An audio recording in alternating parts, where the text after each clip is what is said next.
आज भले ही green energy stocks investors को काफी ज्यादा एक्साइट कर रहे हो, मगर आपको पता है एक टाइम ऐसा था जब कई सालों तक ये कंपनी स्ट्रगल कर रही थी। इस सेक्टर को हैवी इंफ्रास्ट्रक्चर की जरूरत होती है और उससे पैसे बनाने में काफी लंबा टाइम लग सकता है। As a result green energy companies की जो बैलेंस शीट्स थी वो अक्सर प्रेशर में रहती थी। हेलो, मैं हूं गौरी। अब ये हालात बदल चुके हैं। गवर्नमेंट सस्टेनेबिलिटी पर खासा फोकस कर रही है और इसका फायदा इन कंपनीज को हो रहा है। धीरे धीरे ही सही, कंपनीज के डेट्स कम होते जा रहे हैं और साथ ही साथ ग्रीन एनर्जी स्टॉक्स में भी तेजी दिखाई दे रही है। बट एक क्वेश्चन, ग्रीन एनर्जी सेक्टर को गवर्नमेंट का सपोर्ट क्यों मिल रहा है? इंडिया दुनिया की 3rd largest energy consuming country है। पॉपुलेशन ग्रोथ के साथ साथ ये डिमांड और भी ऊपर जा सकती है।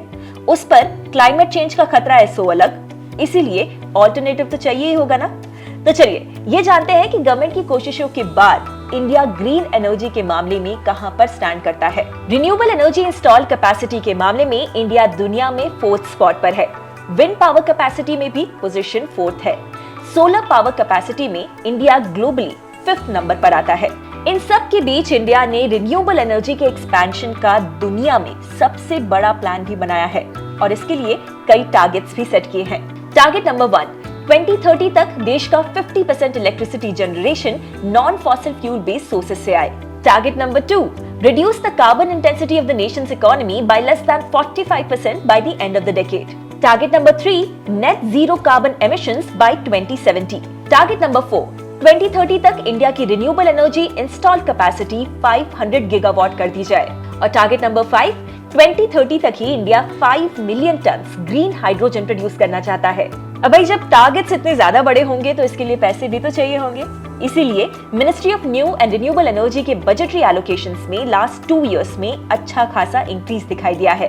इन FY24 it was 48% and FY25 में 26%। तो अपकमिंग यूनियन बजट 2024 से ये सेक्टर क्या उम्मीद रख रहा है?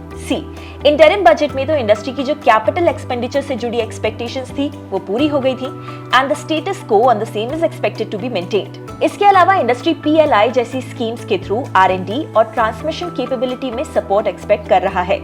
प्लस टैक्स रिलैक्सेशन की भी एक्सपेक्टेशन है, including tax holidays for new setups. Overall India के ग्रीन एनर्जी सेक्टर का आउटलुक पॉजिटिव है। तो लेट्स टेल यू कि इस सेक्टर के टॉप स्टॉक्स कौन कौन से हैं। इस लिस्ट में रिटर्न्स के हिसाब से टॉप पर है Adani green energy limited, followed by Suzlon energy limited. फिर आता है WAA solar limited, 4th spot पर है टाटा पावर और फिर SJVN। वैसे क्या आपके पोर्टफोलियो में भी कोई ग्रीन एनर्जी स्टॉक है? कमेंट्स में हमें जरूर बताइए एंड ऐसे और भी budget related news and analysis के लिए हमारे YouTube चैनल को सब्सक्राइब जरूर कर लीजिए। हम जल्दी मिलेंगे नए वीडियो के साथ। Investment in securities market are subject to market risks. Read all the related documents carefully before investing.